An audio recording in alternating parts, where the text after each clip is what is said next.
Welcome to yet another episode of Take Two. My name is Abhikendu, and I would like to take this opportunity to introduce our guest for the evening. Tonight, we have someone who has composed and orchestrated music for an array of films, television, web series, and theatrical productions in Italy, in the US, and in India. He started his tryst with music since the age of 7 with his piano lessons, thereby learning saxophone, flute, and many more. He has won the Premio Carlo Gargioni First Prize in the soundtrack category. He has studied with many well-known Hollywood composers and orchestrators such as Conrad Pope, Chris Young, Pete Anthony, Patrick Kirst, Garry Schyman, and many others. He recently graduated in the renowned Screen Scoring Mster Program from the University of Southern California. Please welcome our guest for the evening, Emiliano Mazzenga. Hello. Hi, everyone. Hello. Thank you so much for having me. Thank you, Abhikendu. And great introduction. Really, wow. Thanks. Thank you so much. Let's start with the first question that you started your taking piano lessons in the age of 7, and thereafter you never stopped learning music in some form or the other, be it for films or be it any instrument. So taking you back to that age, what were the influences which you had that pushed you to pursue piano lessons, and when did you finally realize that your ultimate passion was for music? So, yeah, I started pretty early, but actually music didn't come from my family. So I don't remember. I think one of my classmates at elementary school was playing some instruments, so I decided to start with percussions, then piano, taking lessons, and my biggest influence was at the age of 10, I think. Yeah, when I watched the movie, and it was The Legend of 900 is a movie directed by Tornatore with a fantastic score by Ennio Morricone. And that was the first time that I really realized that I wanted to be a composer, because, I was playing piano, trying, to do Mozart, Bach, and I enjoyed that, but at the same time, I spent way more time like improvising and trying to find my own tunes. And yeah, in the movie, there is like the main character that is a pianist, and he kind of creates some musical portrait of every character, every person in the ocean liner, because he's a pianist that is in the. Oh, by the way, do you know this movie, The Legend of 900? I don't know if in India, if arrived in India. It was also in America. It's not very popular, but I know like I have some friends in China, Japan that they love this movie, but I think it didn't arrive in US or in India, so that's so bad. Right. But yeah, that was my first influence, and so from that age I really decided that I wanted to be a film composer, and that slowly growed into me while I was playing saxophone or doing the first pop or hip-hop productions, or all my journey that, as you said, never stopped and will never stop. Like the learning process in music never stops. That's great, yeah. And your journey has clearly not stopped, because while scrolling or stalking through your Facebook profile, I recently came across a post where you said that you recently recorded at the Warner Brothers Eastwood scoring stage, which was a 53 pieces orchestra conducted by Pete Anthony, who's also one of the top conductor and orchestrator in Hollywood. So I'm sure the experience would have been surreal, but if you can share more into that story. Yeah, it was definitely surreal. It seemed like being in a dream, being at Warner Bros, being there, looking at the water tower where the Animaniacs. it was kind of crazy. It seemed like to be in a dream life.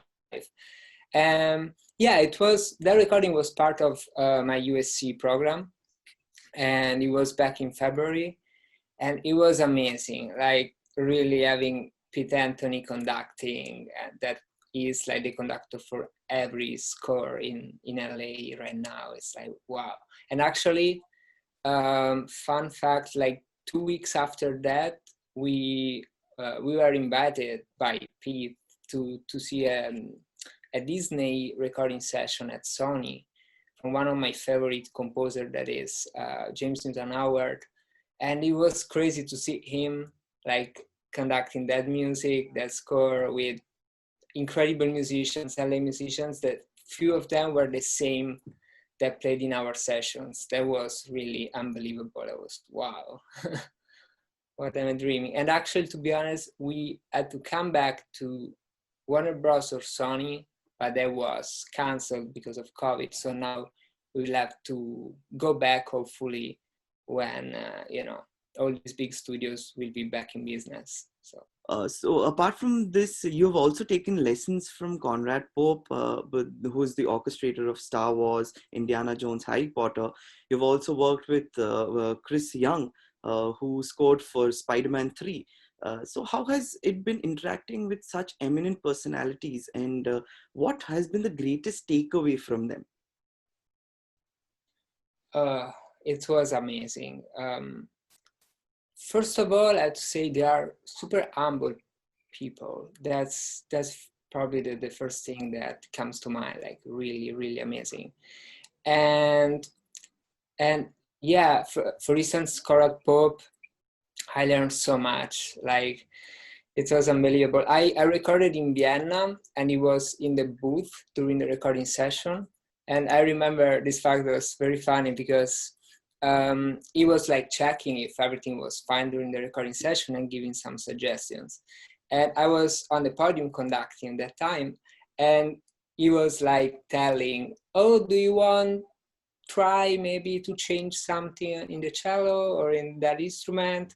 And you literally hear his voice from in this big recording room, and he was like in the booth that is up, and it was like, it seemed like the voice of God telling you, hey, do you want to change something in your music? And it was, yes, of course I want.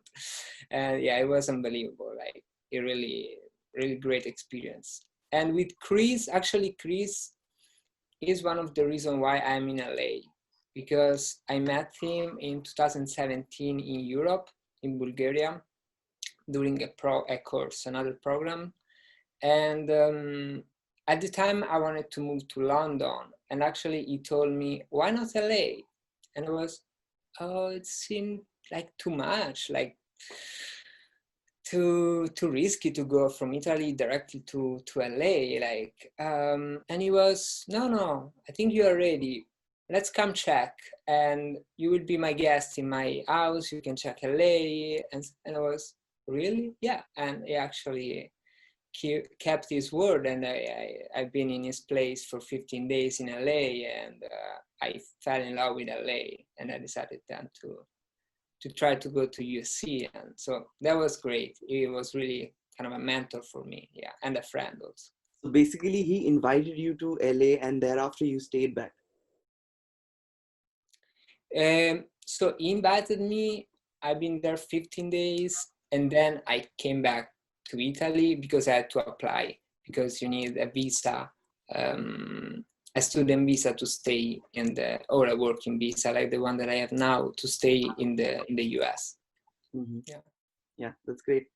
Coming to the next question, that the team of Yuan Animation, where you've also worked, has been nominated in the Student Academy Awards. Now, we are very well aware of what the Academy Awards are. We are still a little unsure about what the Student Academy Awards mean. So if you can let us know how that has panned out, how the journey has been, and what the Student Academy Awards mean. Yeah, so the Student Academy is very similar to the real academy, but for students. So I actually been there to the ceremony last year, and it was unbelievable because it really looked like the Oscars. Everyone's super, elegant with their suits on, and everyone telling, thank you, the producer, thank you, Ma, where they, they go like they're taking their award. And so, yeah, it's basically, you can, all the most important university and film school in LA and in the rest of the world can participate and have their movie like selected, and maybe we win the award. We are very lucky to be selected, but we didn't win. And I mean, that was already so cool to be selected. So yeah, we are very happy how it turned out. And actually, I just got a news 2 days ago that we won best animation on a animation block, is another festival. And 1 week ago, it was selected for Animation Day at Cannes. That is a big deal, especially for me that I'm European, like Cannes is. Like, I think it will be 2021 because, because of COVID, but it's still kind of an exciting news for me. So yeah. Congratulations to you and your team. Hope to get to visit Cannes and the entire festival. Oh, that would be cool. Yeah. Yeah. So coming to this, you've composed music for different types of content, like it's for TV, web series, films, short films, etc. So do you keep in mind any distinguishing factor when it comes to composing for these different kinds of content, or you just don't care about the platform of release and you just indulge in the composition? Yeah, pretty much the latter. I mean, I focus more on drama, like what's going on.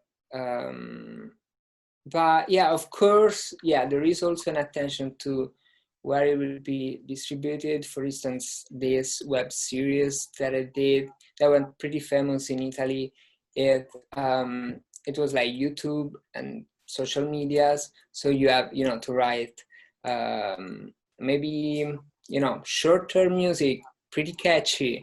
You have, to gain, the attention of the public. And also, yeah, probably also the target is different, when it's a YouTube series, it's different than a TV series. So in a way, it's important to address these matters, but at the same time, I think that the movie tells you what you have to write. It's not the, the distribution or, yeah, where it's gonna be released. So basically, it's still playing at the back of the mind that it is for this kind of audience, and thereafter you go ahead with the compositions.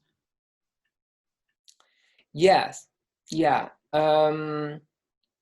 yeah, pretty much. It is, yeah. I have to be aware that who will, see this kind of content, but at the same time, I think, yeah, I focus more on the music aspect, and maybe, the producer, the director will remember me. Hey, you have to be more catchy because this is for YouTube.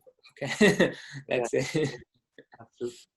So right now, I was currently thinking that how the music industry has evolved so much. Like a few decades back, we had records. From there, we moved on to cassettes and then CDs, and then there was this phase of Walkman and iPods, etc., which moved on to finally. But right now, I'm not saying finally. Finally is the wrong word, but yeah, as of now, the music streaming apps are the way to access music in a legal fashion. So the modes of access of music for consumers have constantly changed over the past few decades. So how do you think that currently these music streaming apps have helped in terms of piracy and also the revenue generation? Because back then there was a lot of piracy because of CDs, MP3s, etc. But right now, people are willing to pay a small set of premium for the music streaming apps, and they can easily access them, thereby also boosting the artists. So how do you think this has panned out? Yeah, that's correct. Like now with this subscription style, yeah, people probably tend to, you know, since it's a pretty small amount, I think I started, I think 5 years ago with that Premio account. I think it's still $10, something like that. Like for Spotify and other are pretty cheap as well.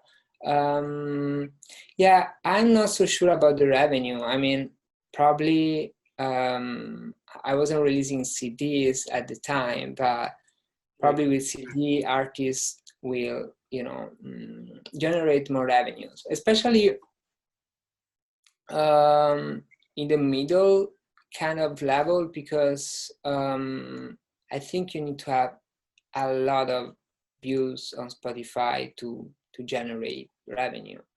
So yeah, that's, you know, I know there are many people that are not very happy about subscriptions. And to be honest, beside revenue or piracy, I think that in a way changed the way we consume music. And because I remember being, you know, a teenager and buying a CD, and that CD going on for weeks, months, and really becoming part of my DNA. While, you know, now, even if I still do that, if there is an album that I love, I mean, it's on repeat on Spotify, but you're still so tempted to you know, to go to the next album, to check another album, to, you know, switch back and forth. So yeah, I'm not saying that that's that bad, because it's so cool to have, especially for my work, to have, you know, On exploring more and more. yeah, you can really explore, and if you need something in music, is right there. You don't have to, oh, where is that CD? Oh, let me, oh, it's in my car. So it's yeah, it's Yeah, it's easily accessible, so that's also true. And absolutely, using streaming apps, you also have YouTube, like where you yeah. can just go and upload your own piece of work for free, Yeah, and people can access the same for free as well. So that's also a good way to reach out to a larger audience, I believe.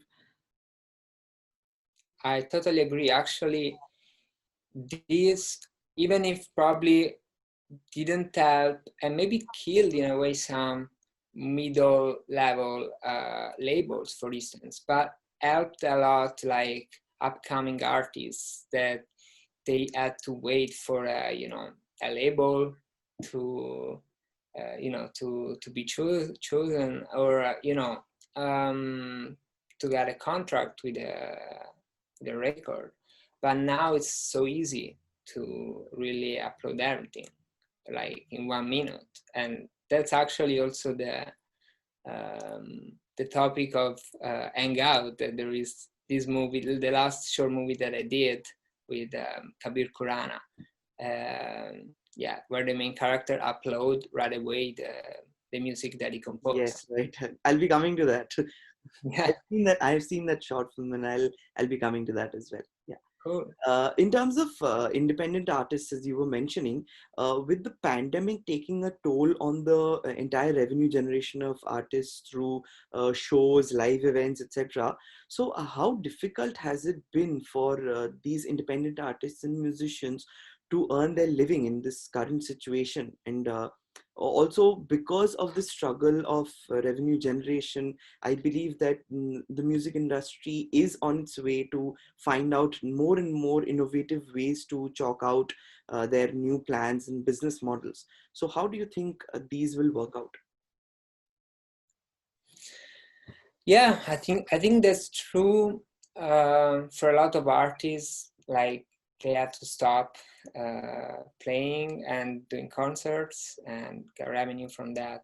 For me, I stopped like doing concerts 1 year ago, but I mean, not forever. Like for this time that I'm focusing more on film music, um, and the problem for me was like, yeah, that a lot of production stopped. So yeah, it was harder to find jobs for these reasons. But in the future, I think um, what this meant for a lot of people was an awareness that you can work with anyone from any part of the world.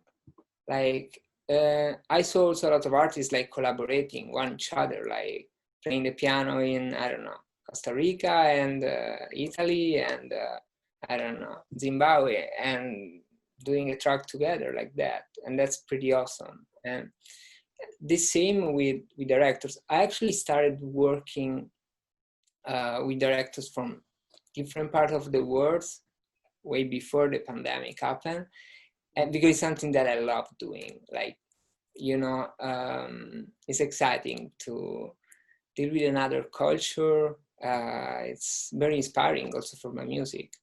But I think this is something that will happen more and more. So the world will be smaller, and you know, it will be important to connect with filmmakers and creative minds from all over the world, and not just your neighborhood. Yeah, coming to this point that you mentioned that you have been interacting with a lot of directors all around the world. So, have you seen any cultural differences as per the music of the different parts of the world, or has it been more or less the same?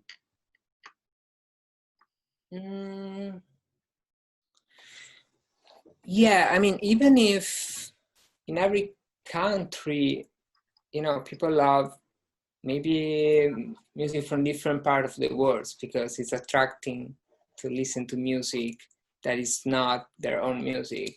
So sometimes I had, you know, for instance, Kabir, that is from India, and he has a very, very vast musical culture, but he loves a lot of American composers. So we kind of were speaking the same language in musical terms. But of course, the movie tells you something that, you know, let you feel the need to explore that kind of culture. For instance, if, you know, the movie is shot in India and there are some, you know, social aspects and cultural aspects, you have to address that with your music. While, for instance, for Yuan Yuan and the Hollow Monster, the short movie, is the director, she is American Chinese, and there is a dragon. So you have to address that, you have to, you know the Chinese instruments, you have to know, then you can choose if you want to use and how you want to use it. Of course, I always try to keep my voice and who I am musically, and try to bring that element in, and not trying to, you know, mock like another music, because otherwise, you know, I mean, an Indian composer would be better than me to write Indian music, and a Chinese composer to write Chinese music, but that's not, you know, the goal. So. Right. Yeah. So you mentioned in the interview that you have worked with Kabir Khurana for the films Dali and Hangout. One was pre-COVID and the other one was during lockdown. So working from different parts of the world and working in an entirely different culture. So how has it panned out, and how was the experience? Because also thereafter you became a panel member of Exposition Pictures as well. So how has that rolled out? So yeah, that turned out very, very well. Like, I actually know Kabir for many years. Then he reached out to me recently when he saw like about that I got in USC, because it's my dream school, but I didn't know that it's also his dream university. So so yeah, we talked about that, and he told me about this movie that is Dali, and it was right during my program that is pretty intense, like the USC program. You pretty much sleep 4 hours per night to do all the assignment, to write the music for the recording sessions, to write music for short movies with the cinema school. And yeah, actually he contacted me like 2 weeks before that recording session that you mentioned before, the one at Eastwood scoring stage. And I was like, how can I do that? But then he showed me the movie and it was so amazing. I really loved. And I was, yeah, I will not sleep. It's okay. I will not sleep for a couple of months. Let's do this. And yeah, he was very happy with the music. And so, yeah, he called me for Hangout. That was actually, I have to say, Dali was right, like we recorded in LA with 3 fantastic musicians here in LA, right 3 days before quarantine up and lockdown. So it's like we were super lucky, yeah. And so yeah, and yeah, Hangout, it was incredible also to see from here what was going on, how they shoot that, like with COVID, and to, you know, pay attention of everything. And but the result is great. Actually, I think you can tell that they shoot it in that way, you know. So yeah, and yeah, the fact about a different culture, actually, I love Indian culture for so many years. So you can see probably from my t-shirt, and with Ganesha, and one of my best friends here in LA is from India. So it's really, I don't know, I feel very close to India. So for that part, it wasn't hard. Of course, it is a little bit hard when, you know, you guys speak in the chat groups half Hindi and half English, and I can get just half of what they're saying. But besides that, I think it's turning out great collaboration. Yeah. Language barrier is always there, but apart from that, I'm sure we are connected in more ways than we can imagine. Yeah.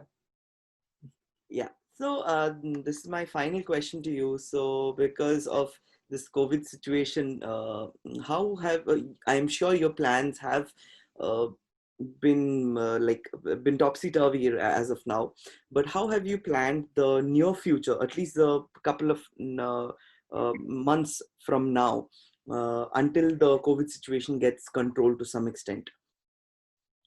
Yeah, that's a good question, because in a way you can't completely plan, because, you know, COVID, you know, told us that you can plan, you know, on a certain extent, and then but yeah, actually, I believe that I'm a big believer in planners, in having a plan. And so what I'm trying to do is keep on doing what I love, that is actually collaborating with directors from many parts of the world. And that, I think, is also, you know, a good move in terms of, you know, all this situation, because, you know, now, for instance, when I at first, like Italy was very bad with COVID. Now it's better. Now, you know, US is bad, and you don't know about the second waves. So I think it's a good chance for me to keep on doing this. So collaborating with directors from many parts of the world, and luckily I like doing that. While for other people it was more kind of you know, I have to do that to keep on working. And yeah, of course, being here in LA and keep on, you know, studying and be, you know, hungry and watching movies and grow and be ready as soon as, you know, the industry keep on, you know, producing movies here. I'll be here and try to work also here in LA. Absolutely. Keep striving for greater music, and all the best for your future. Thank you very much for joining us today on Take Two. It was indeed a pleasure indulging in a conversation over music and beyond. So yeah, all the best. Thank you. Thank you very much. Have a good one. Bye-bye. Thank you. Exposition Picture is a fantastic group of filmmakers. So please check their Instagram, Facebook, and YouTube channel to be updated on the fantastic content that will be released very, very soon.